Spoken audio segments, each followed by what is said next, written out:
Welcome to Meganet Gaming.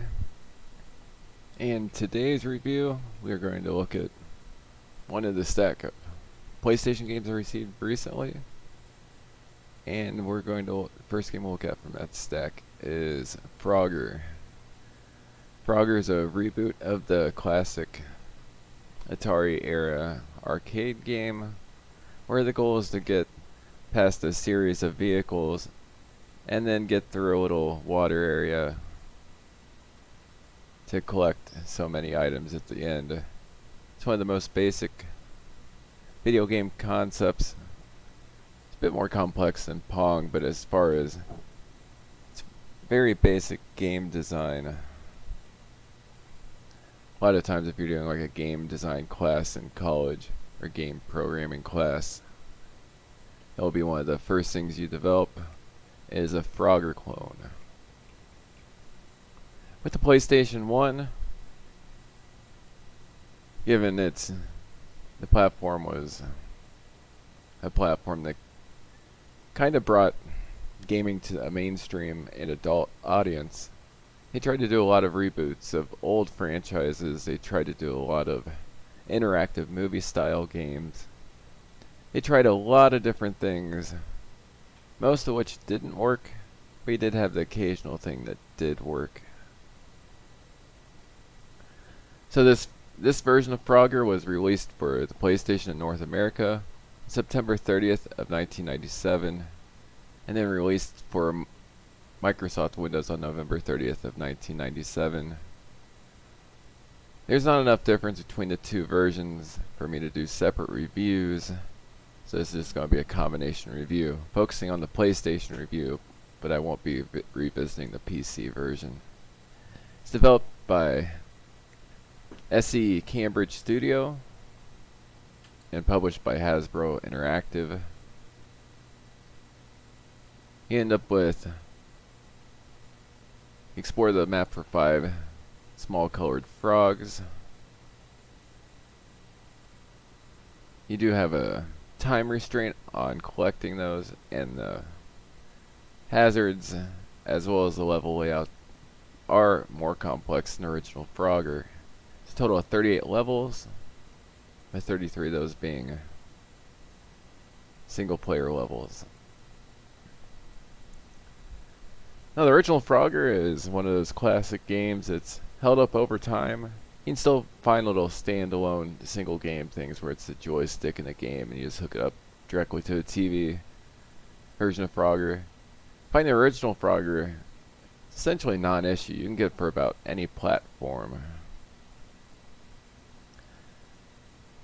The review scores for this game when it came out: Next Generation magazine gave it a 1 out of 5, IGN gave it 2 out of 5. EGM gave it a 6.3, and the Game Rankings aggregator score is 60.38% for the PC and 49.82% for the PS1. But perhaps it received those reviews just because it was too much like the original and didn't really show any benefit of using PlayStation technology. Or it could be that the control's garbage. We will find out soon enough. So let's load up the game. Here comes Frogger. It's actually a pretty cute intro scene. It's well done. I think this is 1997. There is much worse looking stuff on the PC and PlayStation at the time. So is it possible to ruin an Atari classic? Well, yeah, it's been done many times before.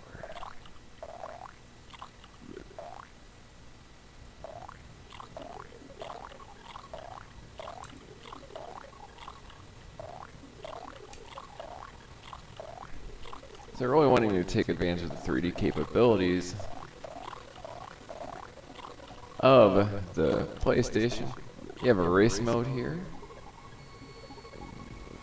The 2-player Or you can just start the single player game. Work your way down the tower. It's only going to let you go so far until you've unlocked other levels.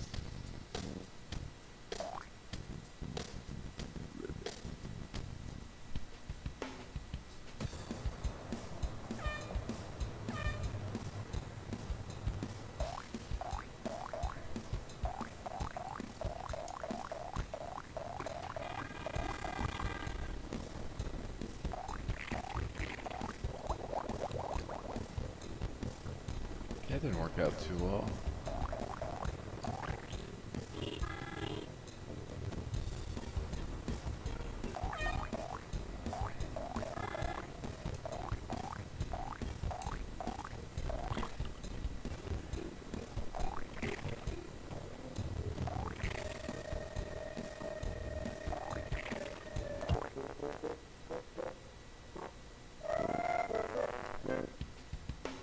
That's not how not to play the game.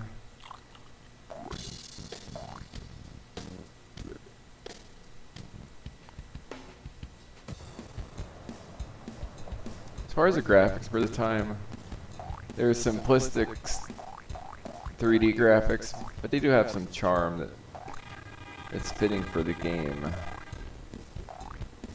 They're not ugly by any means.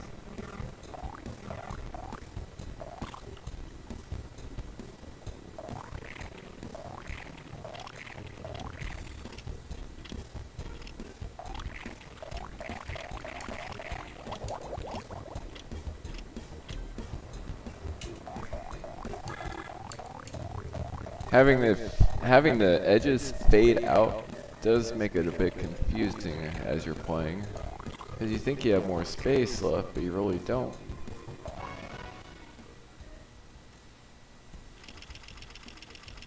Check out the red frog.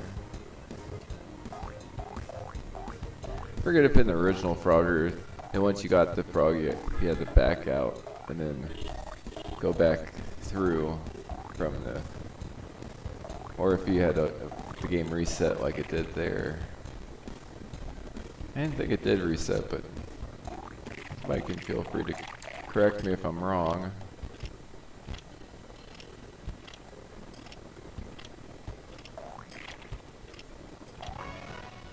This whole timer thing seems to be interfere with doing the game a little bit.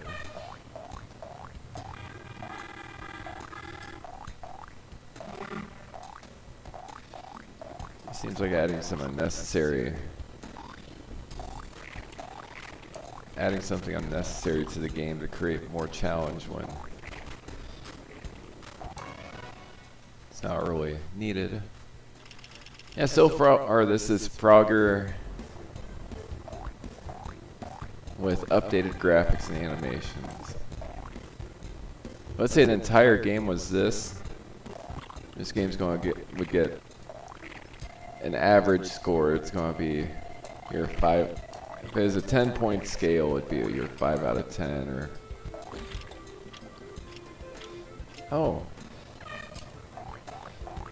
on the original Frogger, would just stop you from moving a direction like that. I think a bush would kill a frog. That's alright.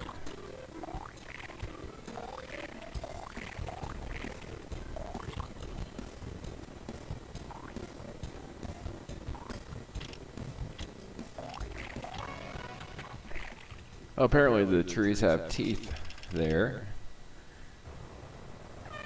Or giant swords or razor blades sticking out.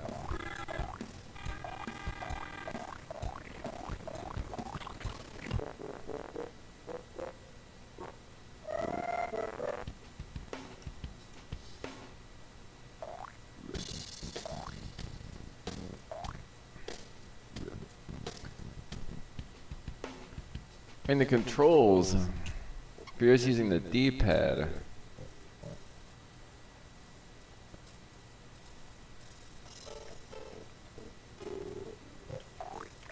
and they're responsive.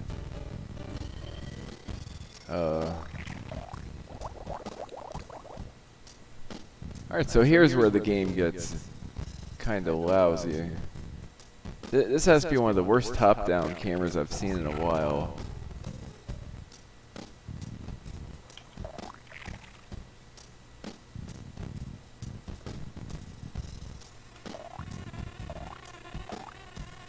Here, I'm not trying to collect these guys, am I? There we go.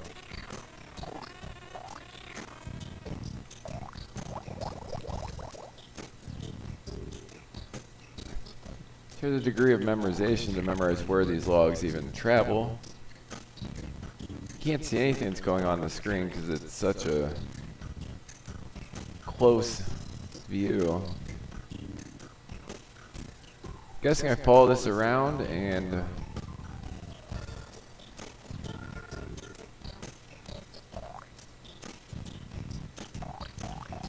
okay, just leave.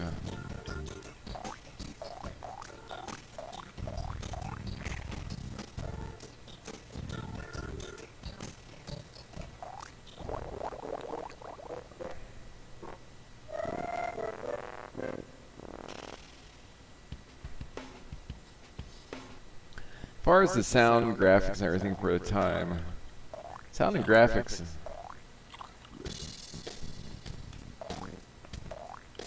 are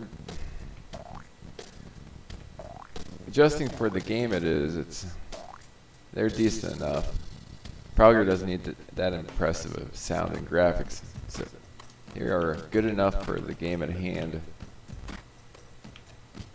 In the beginning level with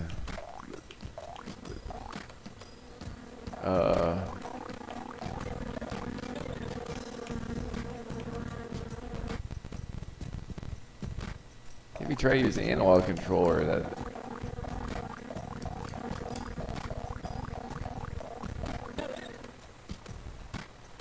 is this a stealth game or what?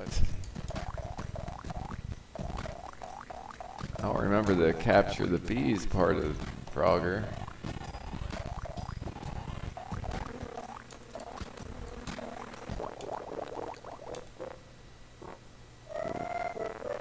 Yeah, the camera, they were still working, and with a lot of games at this time, they were still trying to figure out how to do camera angles appropriately on 3D games.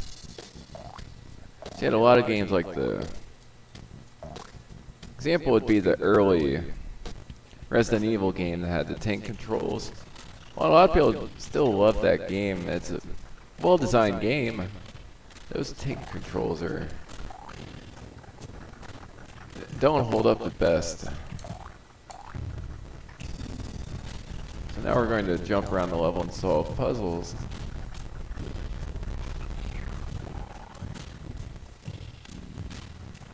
Unless you're a suicidal frog, then you just end it all now because you know what's best.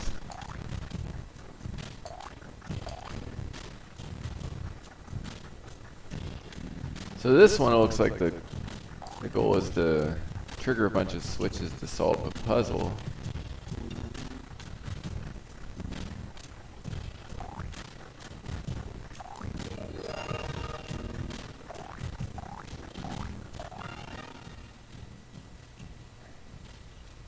While collecting 2 frogs total. Okay. What happened to 5 frogs?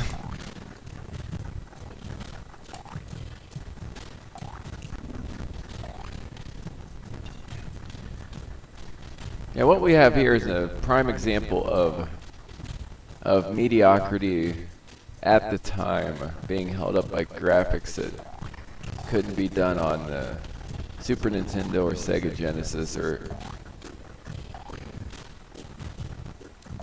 the other systems of the prior generation. So because of that, you might have a kid that gets this game saying, wow, look at the graphics, how cool they look. And they're willing to kind of look by the gameplay for some levels is, the initial level here, the retro level, the gameplay is fine. But that's just Frogger with a new, and this is just Frogger, standard Frogger. Nothing new, just Frogger. Control is a little bit loose, but it's good enough for Frogger. Then you get onto these other levels where you solve puzzles and have to move around a more actual 3D world. You end up with bad camera angles. It's lacking any kind of real instructions telling you what to do, which, considering this game would be geared more towards a casual audience and a younger audience, the lack of instructions would impede the ability for somebody to actually play the game. I'm not going to review it lower for that, since there were games still came with manuals at the time, so you could read the manual to figure all that information out. However, the horrible camera angle and the controls that seem to be just a little bit off at times. And to record, I'm using an emulator, but I had the same issue on the actual PlayStation, and even the PC version to a lesser extent. Controls just seem to be slightly off, especially on the more 3D intensive levels. Off just enough where you end up timing yourself just maybe an eighth of a second early. You start timing yourself to actually jump where you need to.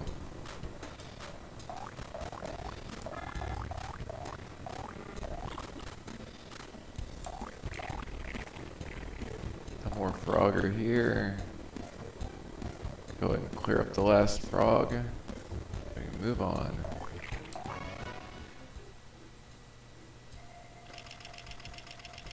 And this was common at the time. You had a lot of... The Atari Jaguar was full of Atari series reboots. And when the Atari Jaguar failed, you had a lot of Atari reboots on the Sega Saturn, the Sony PlayStation, and even the Nintendo 64 to a lesser extent.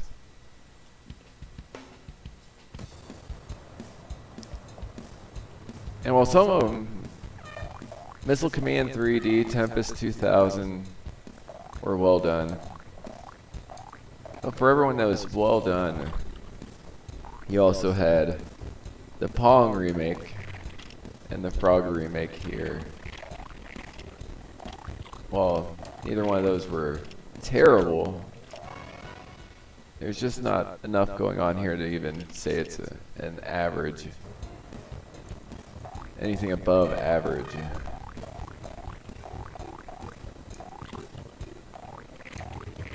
Especially with this one, it varies so much. It goes from being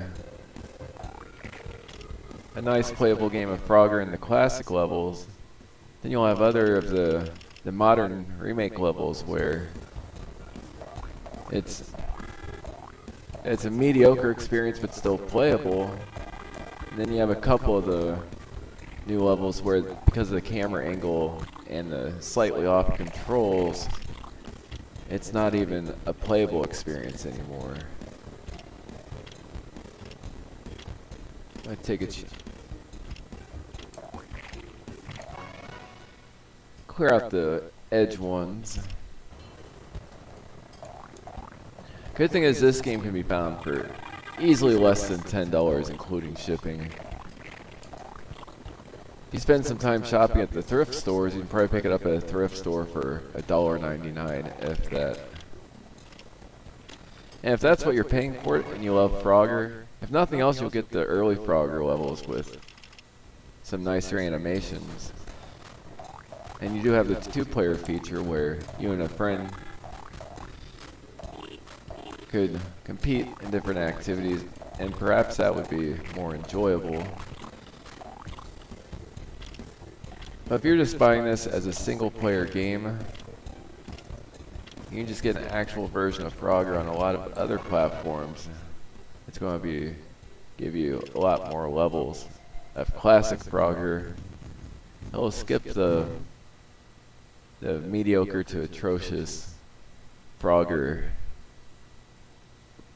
reboot levels of remake of Frogger, taking Frogger into the 3D type levels. Or There's a lot of times at places like Walmart I'll see like the little arcade stick where, yeah, even on this, like if I had original Frogger, I would have made that jump, but you gotta be like an eighth of a second ahead.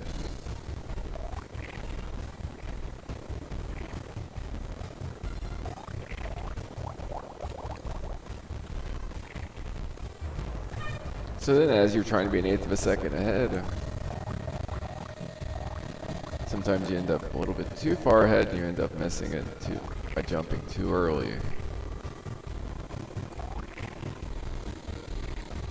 Like I said, the game's cheap enough where there's worse games out there on the platform. We'll just kill the frog, get a game over. There's much worse games out there for the PlayStation.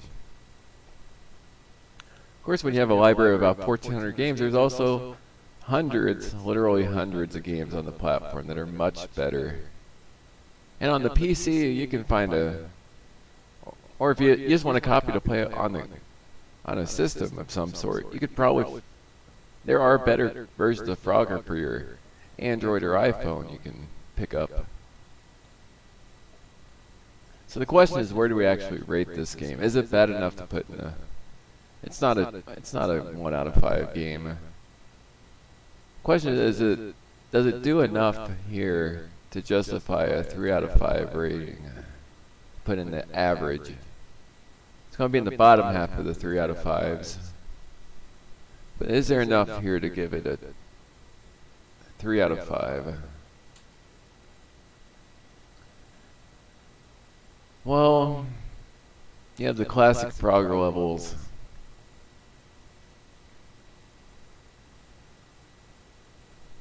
I would say that it's retained enough of the original Frogger feel. And once you get the kind of the quirks of controls down, there's enough here that you have a mediocre game here. It's mostly playable. So that's where we'll put it. We'll put in the average 3 out of 5, which no, 3 out of 5 is not 60%. That's just the 3rd out of 5 tiers. It's your average part of the rating scale. And where do we put this on there? I'd rather play Mario Tennis for the Virtual Boy. I'd rather play Zero Tolerance for the Genesis.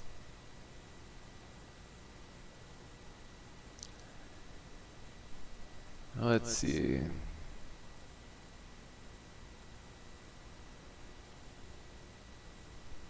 This is getting to be kind of tough with this list with so many games on there.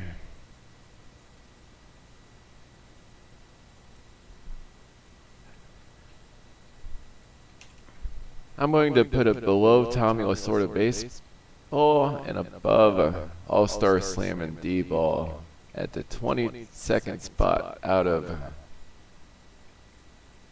32 games. It's a very mediocre title that if you enjoy the Frogger franchise, the cost of admission is so low that you'll probably get your money's worth at a couple bucks. And hey, if nothing, if you just want Frogger, you can find Frogger anywhere. I mean, it's actually one of the easier games to create if you're wanting to get into game development, well, game programming. So if you wanted a Frogger game, you're interested in game programming, just look up a tutorial and you can throw together your own little version of Frogger for the PC or whatever device you're looking at. Anyways, hope you enjoyed the review. Please like, subscribe, and I'm working on getting everything set up with the capture card, so then for the console games in the future, we can capture them straight from the intended source, instead of having to rely on the emulator. Have a great day.